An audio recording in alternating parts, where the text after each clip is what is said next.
And finally this week, guest commentator Jason Rosenbaum addresses predictions regarding how united the USA is likely to remain in the near future.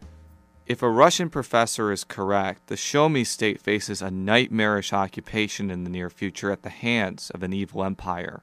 That nation I speak about, of course, is Canada.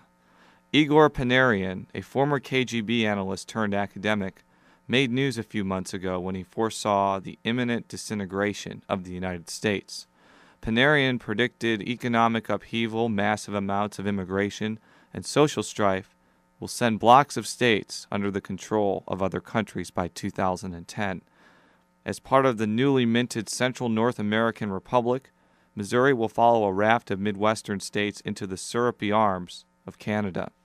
And although he didn't mention it, I have it on good authority that Illinois will be physically separated from the Midwest bloc and cast out into the middle of the Arctic Ocean.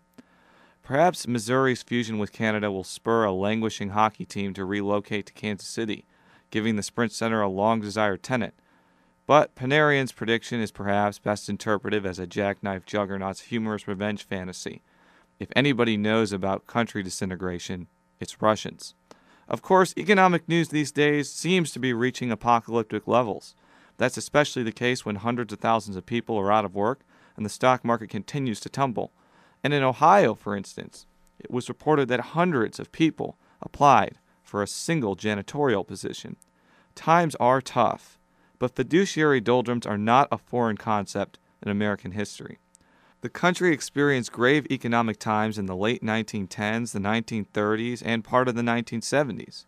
Most recently, America faced gloom in the aftermath of the 9/11 terrorist attacks, a time when many were predicting the end for the airline industry. On every one of those occasions, the United States eventually transitioned into stability. The Roaring Twenties were a nice reprieve from the political oppression and paralysis that personified Woodrow Wilson's final presidential years. A noble performance in World War II and unprecedented economic expansion followed the Great Depression. And the electronic revolution came in the years following the dreadful 1970s. Even after the 9/11 attacks, the economy grew, and the airline industry, for all I know, is still around. Thus, anyone who claims this crisis is a grand opportunity for a national revitalization could be on to something. But that change extends far beyond the unsettled policy questions over taxation, healthcare, and energy. Rather, it'll be the revolutions devised by scholars, entrepreneurs, and scientists that shape the next recovery.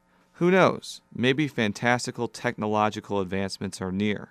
Perhaps cures to feared diseases are within reach, and it's possible perchance that great leaps in popular culture are coming soon. Americans are an adventurous and innovative people, so much so that even crusty Russian professors can't predict what we're going to do next. And so, economic recovery after economic calamity seems inevitable. Hopefully by then, we'll all feel fine in our flying cars. I'm Jason Rosenbaum. Thanks for listening. I'm Brian Lewis. Podcasts of this show and all our shows are available online at kbia.org. Have a great week.